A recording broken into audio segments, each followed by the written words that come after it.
Hello and welcome to Dateline New Haven on WNHH, New Haven's home for community radio.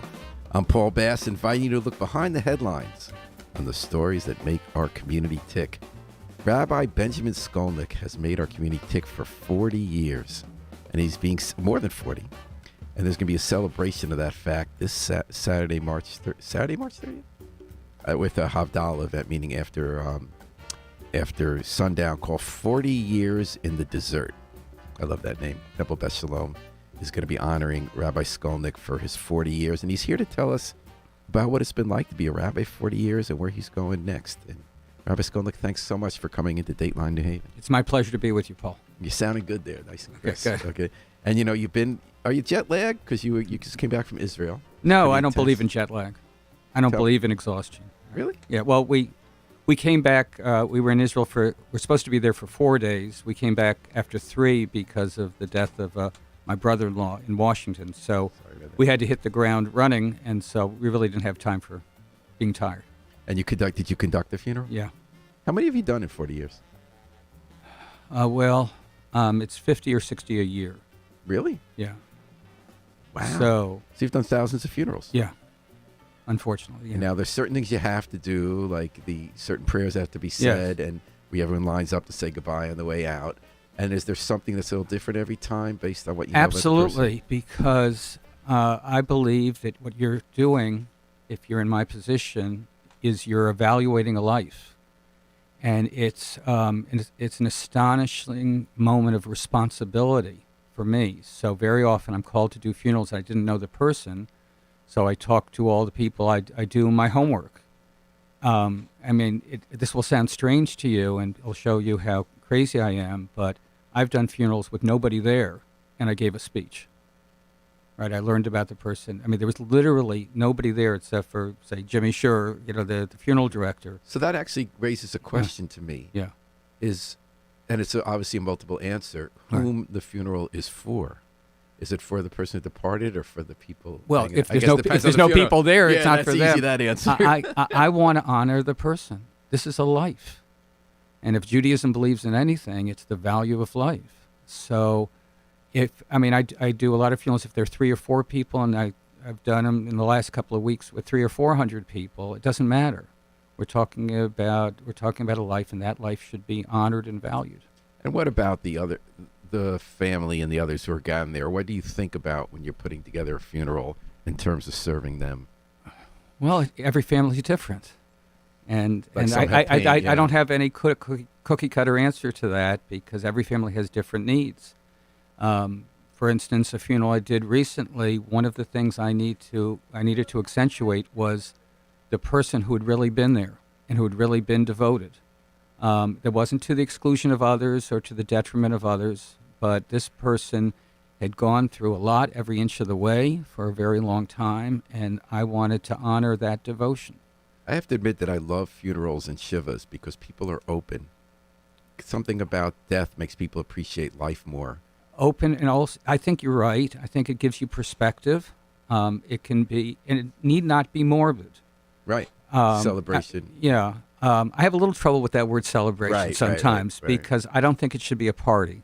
Right. And I have trouble with a Shiva that is a celebration where everybody's cracking jokes. And how are you, Sam? I haven't seen you in a long time. Well, isn't that an example, too, of what you're saying, how everyone's different? Like, I've been at a Shiva. One that really moved me was a family who felt really badly about the person who died. Yeah. And they were open about it, but kind of reaching acceptance.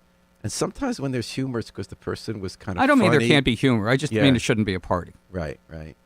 And so can you think of a funeral you once led that kind of taught you something new about what it means? Because you've done so many. I think every funeral teaches me something because I'm learning about a life, either I'm learning about a life that I didn't know about or I'm thinking differently.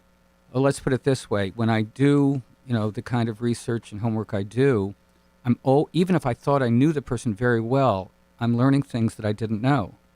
And what I find is that after I've done the service, every time somebody will come up to me, I never knew that he used to do that, or I didn't know that he'd volunteered at that, because we all think we've got a person covered and nobody knows all the dimensions of another human being. Is there a funeral that stands out to you? I think Unexpected. the hardest ones have been the young people. Yeah. The hardest ones one time I was so upset. This was a very fine young man, and he was killed in a car accident, and he was just the greatest kid ever, and I was so upset I got a rash on half of my face, which had to be some kind of psychological thing. So yeah, it's when the young people... And then you step up. I mean, it's kind of like, do you say, this is what I signed up for, to be a rabbi? Like, people are counting on me here, and it's hard, and they need me to be playing my role. I'll tell you a story. There was one of the worst things that ever happened to our communities. There were two fine young men who were murdered, and on the same day, I needed to do funerals for these two great guys. And I know what you're talking. I think it was like around 1980s. Yeah. We're talking about Larry Biller and Bruce Horowitz. Just terrific people. It was a senseless murder, and so at Larry's funeral, I looked out at his three beautiful daughters, and my voice cracked. I mean, how could it not, right? He was 37, 38 years old, something like that, and just the greatest guy in the world. Anyway, I looked at my voice cracked, and at the Shiva house, a man comes up to me and says, "I'm ashamed of you." I said, "What?" He said, "I'm ashamed of you. We were looking to you to be the rock, and I heard your voice crack. Oh, that's rough. And when you did that, you made everybody cry, and I'm ashamed of you." It's good. If people crying is a mitzvah. So, I'm a young rabbi. This is a long time ago, and I didn't know exactly what to do with that. But I said to him, "I'm sorry you feel that way, but I'm a human being too, and this is a tragedy." And all that was honest emotion. I didn't mean for my voice to crack. That was just my feelings.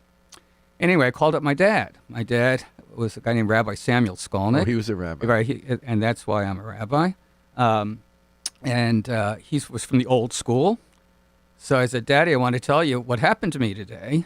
And I told him about the funeral, and I told him about what the man said. He said, "He was right." I said, "What?" I said, "Dad, I'm calling. Dad, you're not helping me here." I'm fact-checking Dad here. He said, "He was right. They're depending on you to be the rock. You did not do right by letting your voice crack." I said, "Daddy, you know what? I love you, but we're going to have to disagree on this one." And so I don't remember what your question was, but that's one that stood out and why. That stood out to me, and I have never apologized for showing, and as none of us should. If we feel something, you don't make tears. Tears come. I think tears are a gift. I'm not saying you should get up there bawl all the time, but like if you voice cracked and somebody cried. I also wonder too, as a rabbi, I find this sometimes as a reporter on sensitive stories, people are upset about something else. It's very upsetting that guy was murdered. Yeah. So often people take out their you know what? You can't be an over psychologist and therefore not take responsibility for your actions. But often as a reporter, I have to remind myself, this person's very upset about the thing I'm writing about, and sometimes you do the best you can in your job, and your job is to listen and be supportive and do your job right. But people are still going to get mad at you because they transfer. That's right. And you don't know. And clearly that was happening with that guy. Right. You don't know. I don't know to this day where he was coming from. Yeah. But maybe he was having a hard time with the whole thing, and he really did want me to be strong because he wanted to stay strong, and he thought that was a sign of weakness. I don't think it is. Or do you think maybe he just had misdirected rage? I don't know. I don't know. But I can't really worry about that part. I have to worry about me, and I don't apologize for showing honest emotion. Well, we're talking to Rabbi Benjamin Scolnic on Dateline New Haven, WNHH-FM, and clearly there might have been cases like that, but he has a congregation, and our congregations do argue sometimes, and they can be tough on people, but in fact, they've obviously been very pleased with you at Temple Beth Shalom because you're in your 41st year. That's right. You have a milestone celebrating the 40 years and they're throwing a party. So we talked about the sad stuff, but part of being a rabbi also is guiding people through simchas and happy times, and this Saturday night will be one of those. How are you feeling about having a tribute to you this? Not very well. I don't like tributes. That was my guess. No, but I do want to pick up on something you said a second ago. We have had, over these years, peace. we don't have time, and there are a lot of Jewish organizations, and I include Jewish organizations in this area, that have destroyed themselves, and with civil wars and often personality disputes, and we really haven't had time for that. And we have, as an organization, almost been like an organism. If there was somebody who was causing a lot of trouble, right, somehow that person wound up not there anymore. And that's okay.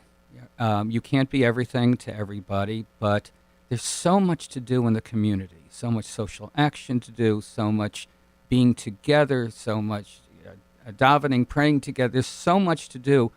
You shouldn't have any time for nonsense. Well, once someone explained to me who has been on her church boards. Yes.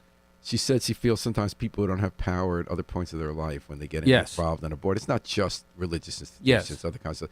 They kind of exert their power as a way to feel important, feel some agency. And I you're right, that happens in many religious organizations. It gets kind of ugly, and you get. So how have they succeeded at Temple Beth Shalom? Well, one thing, they've had consistent leadership, so people are going to come there if they like what you're doing, right? Right, but that consistency is very helpful. I mean, I guess I sort of want to say Yasha Koach, may this congregation be strengthened that they had one rabbi for a long time, not because it was me, and I'm not saying that in a self-serving way, but that I can't find the right word. Continuity. Continuity, thank you. I was going to say continuation. That continuity has enabled a lot of really good stuff.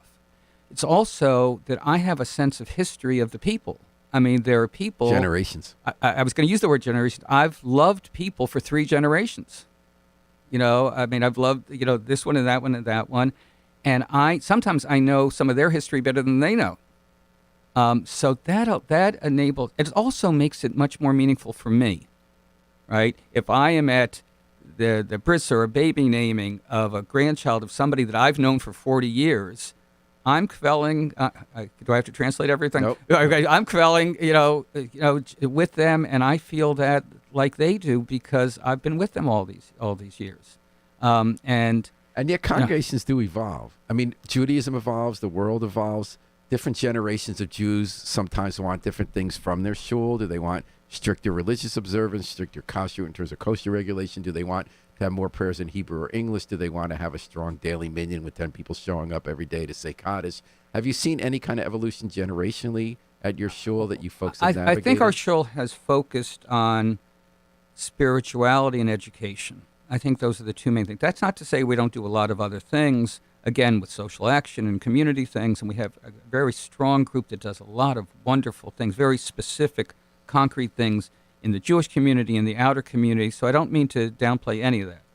But we do a lot of education, and one of the things that happened because of COVID was we discovered, the Zoom world, as everybody else did. I adapted to it very quickly. I saw the need for it. Not every synagogue did the same kinds of things.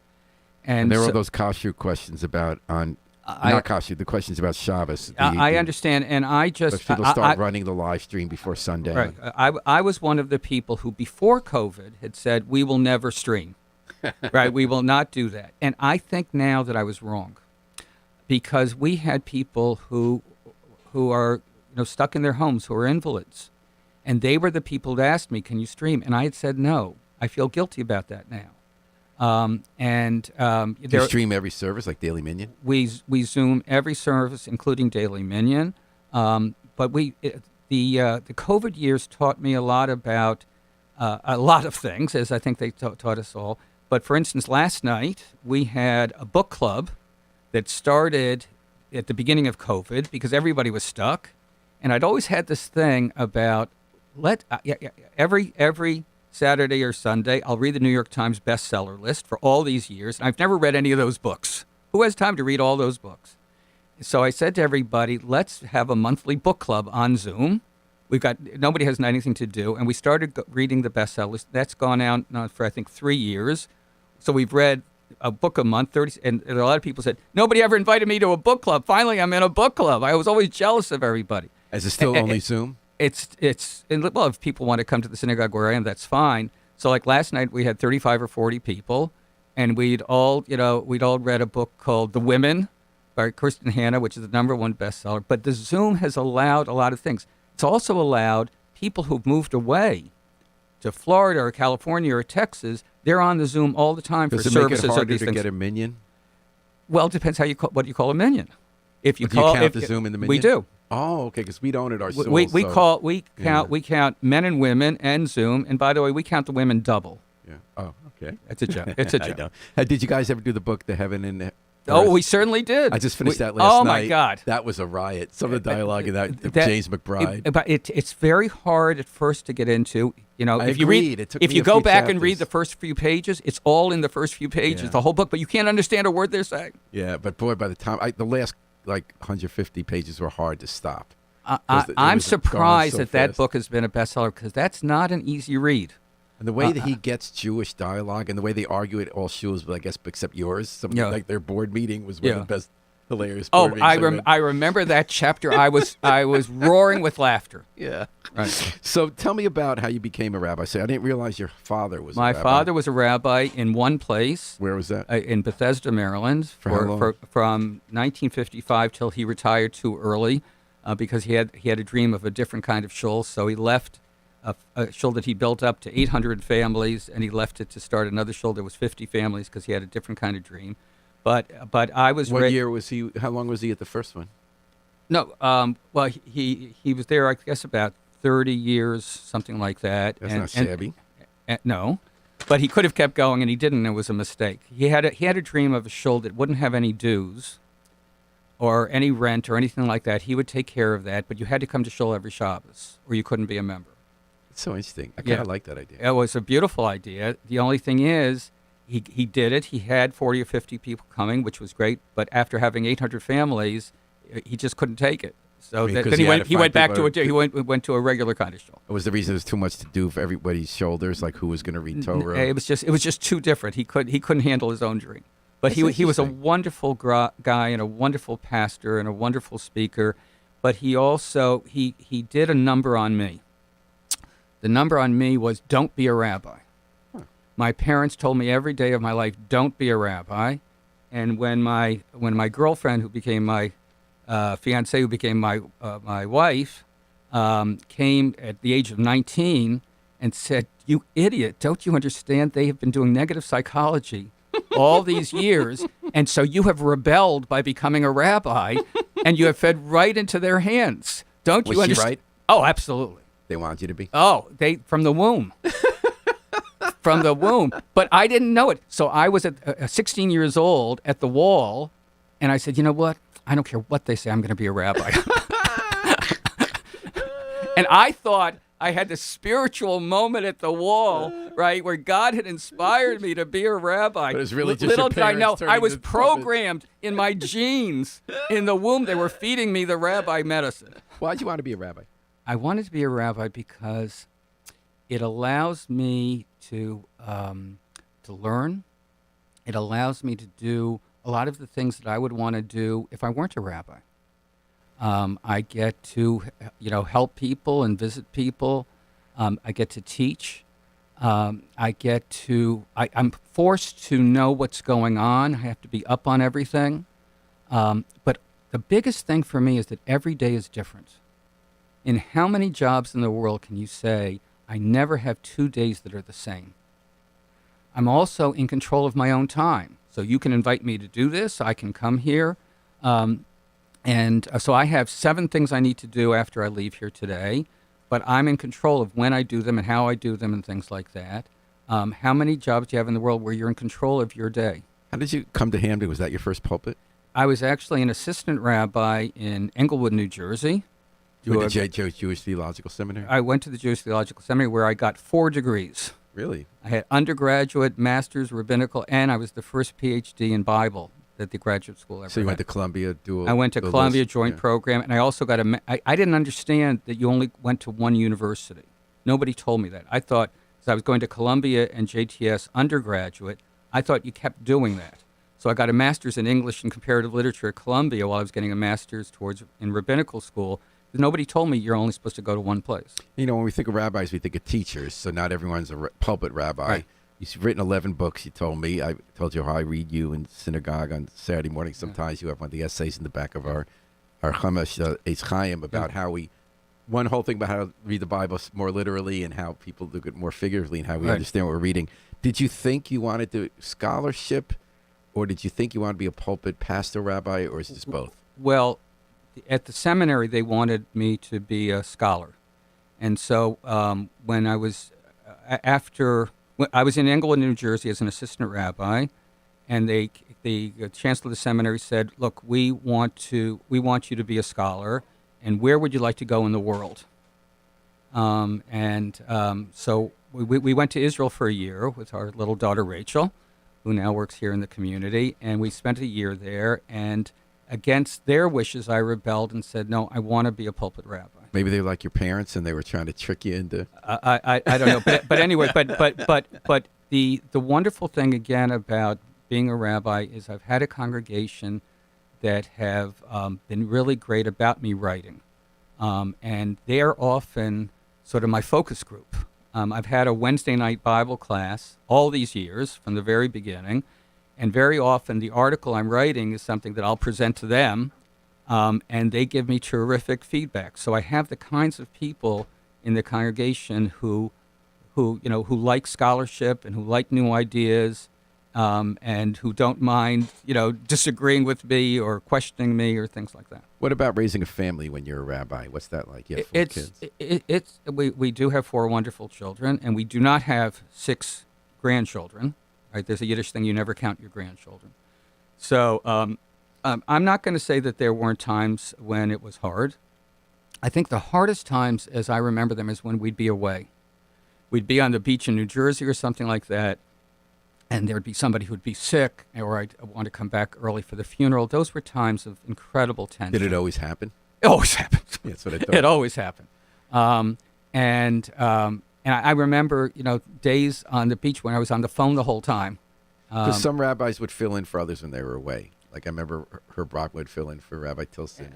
People are great about filling in, but what if it's somebody who's a member of your congregation and who you love, and you want to be there for them? So there are times of tremendous conflict, and my family, has been great, but I think it's been tough on them sometimes. What about the pastoral role? How does that evolve? Do you do the same kind of work with people who need a rabbi that you were doing in the 80s? I think I do more. I think that because when you're a rabbi and you're 28 or whatever I was, you look like a kid, and you probably sound like a kid and act like a kid, and you probably know what a kid knows. And I think that there's a recognition as you get older, and the congregation has seen my family and my life evolve, and I think that they know that I've been around the block a few times. So I actually am doing more counseling, more advice giving. I'm just wondering if the kind of things they need help with have evolved. Like, is there more drug addiction? Is there more spiritual searching? Is there more family dynamics? I think it's always family dynamics. I do not have a lot with drugs, thank God. Family dynamics over and over and over again. Is a big part of it around rituals? I notice that people, when their first kid has a b'nai mitzvah celebration, or if there's a marriage coming up, it seems like family tensions that were there before, or a person's own wrestling with his or her own tradition, seems to emerge as a big issue. Yes, but I always ask myself, okay, who's the primary person I'm serving here? And so if there are people, in the circle of the family who are putting on pressure, I often say to those people, let's remember what this is about. This wedding is about these 2 people, not you. That's right? Good advice. I actually had a... And you could deliver that, right? You're delivering that. I once gave a sermon and said something very simple like that. A wedding is about the 2 people, and if you're the parent, it's not about you. And I had a man in the congregation accost me at a restaurant saying, it is about me. I'm paying for it, and it is about me. Why did you say it's about them? I said, it's their wedding. He says, no, it's about... Right. I mean, he actually disagreed with me vocally. But I always ask myself that very simple question: who's this funeral about? I'll say to people, you can get up. But that is about the family in that case. It's about the family, but it's got to stay focused on the person. So I'll tell you a story, and you're not going to believe this. I was once doing a funeral, and the daughter said, "Look, I know you're going to speak first, Rabbi, but I'd like to say a few words." I said, "Of course. You're the daughter. That's wonderful." And she got up and she read her resume. What? She read her resume. I mean, Why? with dates, and at the end it said, references upon request. What was that It about? was a lot of people. I remember where this was and what it was. All right, and the people, You're right, the place is going nuts, just nuts. They're talking out loud, like, what is going on here? Just the way you just reacted, right? So I didn't know what to do, right? She sits down after saying references upon request. So I said, what she was Bizarre. trying to say was that she would have been none of those things without her mother, right? I thought that was brilliant. That was brilliant. Right? You think you're right, too? And afterwards, she came up to me with a pitchfork ready to kill me. Really? She said, my job coach said that I have to network. And I looked out, and everybody I know in the world is there. This was my best chance to network. Why did you say this? I was trying to get a job. My mother would have wanted me to get a job. Adventures in the Rabbit with Rabbi Benjamin Scolnic, 40 years in the dessert and more, being celebrated Saturday, March 30th at Beth Shalom Synagogue. So, what would you tell 28-year-old Benjamin Scolnic taking the pulpit 40 years ago? You're going to learn, you're going to grow, you're going to evolve, and give yourself a chance. You're going to make mistakes. You have faults. Can you get your head out of the clouds a little bit more? Can you make sure that you don't pass somebody in the hall without saying hello? If people just want you to care about them, and for all the other things you're going to do in your life as a rabbi, just care about people. One thing you do is you visit Israel. You just came back from Israel. So you said you'd been a year ago in a very different climate when people were protesting against Bibi Netanyahu, the prime minister. That's right. And I was out there with him. That was last May. You were protesting against the government changes. Yes. And now you just got back from, was it a week? Oh, No, for 3 we were days. there. We were supposed to be there for And 4 who's days. we? We were there Was it for a group? my wife and I. My wife, Doreen, and I. What was the visit like? What'd you do? It was the heaviest thing in our lives. We had a sense. Doreen and I are both. I don't even think Zionistic says it. We were just. We are Israel. Israel is us. And we just had a need of a kind of reality check because there's so much garbage and there's so much media bias. I think we just needed to be there. And what did you do while you were there? So we did all of the heavy things. We went to where the Nova Festival was, which was like going to Birkenau. What was like? Some people said it was even worse in some way. Not worse, obviously, not a concentration camp, but that there was something eerie about. It was what you here. still heard It's in the from- middle of the desert there. This was a rave. It was this big wide open space. By the way, when you're there, we were hearing blasts. That's what people said. Now I'm hearing the gunfire on the other side. Right. It was terrible. But we did a lot of things. We went to a shiva house of a man. His son had been taken as a hostage, and they found blood, not his body. And they buried the blood and had a funeral. Were and they sure he was dead? Well, yes, I think. Yes. And how do you know in that case? I don't know. He said I'm sure they were careful. I didn't ask the details. And how'd you end up at that shiva? Well, because we were with a group. It was a small group. We call it like a mini mission. There were a couple of other rabbis with us. And these things were. We saw this notice and we went. Did you feel like it would be helpful to be there to show up for a shiva?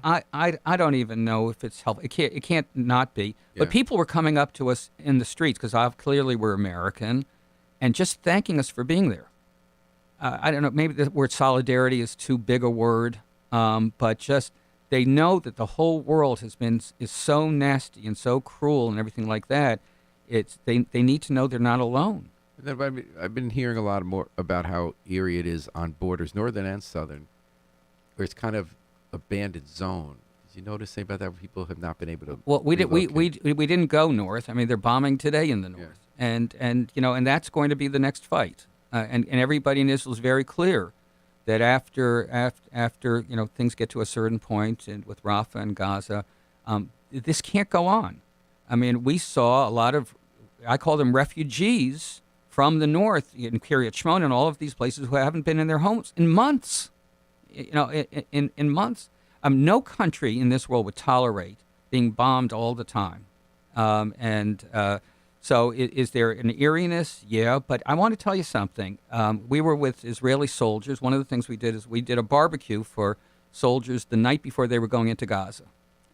And we were with them, and they are young Israelis are different than young Americans. They are more mature. They are have more of a focus. They care about something beyond their individual selves. And one Israeli soldier said to me, "You know what? My grandfather was in the war in 48, and my father was in 73, and this is my time to serve my country." These are beautiful, wonderful, strong people, and they are optimistic. You know, we over here we're wringing our hands and we're going, "Woe is me! Israel's going to be fine." So tell me more, Benjamin Scolnic, about this weekend. You're not excited about being the center of attention No. but it's important that your congregation get to honor someone who's been there for over 40 years. Well, Any plans for the... I don't have any plans except for there are going to be 17 singers, and they're wonderful people, and they have given their hearts to this event for months. They've been working on this thing. Actually, I forgot to ask you. You told me you've started an religious interfaith effort in Hampton. Well, at Hampton, we've been going through a very tough time. There was a horrible, horrible resolution that was raised in the Hampton Legislative Council. And a few weeks ago, we had one of the worst nights of my life, of our lives, with people screaming, you know, from the river to the sea and all of the terrible stuff. When a Holocaust survivor got up to speak, they were calling him a liar. It was really I felt like I was in Nazi Germany. This is in Hampton, Connecticut. It was horrible. So what I did, I was the one, they got me to speak first. I said, you know, first of all, this has no place in the Legislative Council. And I'd gone through the archives with the secretary. There'd never been any foreign policy thing of anything, not against Putin, not about Vietnam, not about anything. But the DAFCA, there has to be this resolution, which was a 2-page resolution which never mentioned the word Hamas. Never mentioned it, right? Just full of lies and misimpressions and things like that. Anyways, I said, you know, A, this should not be a resolution at the Legislative Council, but B, let's talk, right? If there are people who feel this way, let's use this to talk in the community. So a small group of us, including some very fine ministers and the legislative councilman who raised the resolution, who proposed the resolution. Abdul? What? Yeah. Abdul? Have been talking. We've spent hours together. We're going to be going, I think there's a meeting scheduled for next week again. And Abdul said something, you know, I was all prepared to dislike him and everything else. He said something very important. And he said, I did not create this rift. I did not create this chasm. And the rift has been in the community for a long time. I thought that was a very powerful statement. And so I said, okay, what can we do? Can we use this crisis as an opportunity to talk? So I don't know, I don't know where this will go, but I know that we're talking. That's great. That's sort of like, do you think, having been someone in the community that long, you might be in a position to help make that happen more? I'm going to try. Abdul's in his early 20s, so that's sort of cross generations. I understand. We can only do what we can do, and we have to try. I will tell you that the people in my congregation have been very supportive of my efforts with this, and with a lot of other things, and that's a very wonderful thing when you have the wind at your back, that the people support you. Well, you earned it. Rabbi Benjamin Scolnic, thank you so much for coming on Dateline New Haven. Congratulations. Okay, thank you. On more than 40 years leading Temple Beth Shalom. How long are you going to stay? Another 40. Okay. Thanks to Harry Drost behind the controls. As usual, we're going to take it out with the Afro-Semitic Experience performing I Wish I Knew How It Would Feel to Be Free from the group CD A Plea for Peace. This is Paul Bass inviting you to fly free with us all day and all night long at WNHH, New Haven's home for community radio.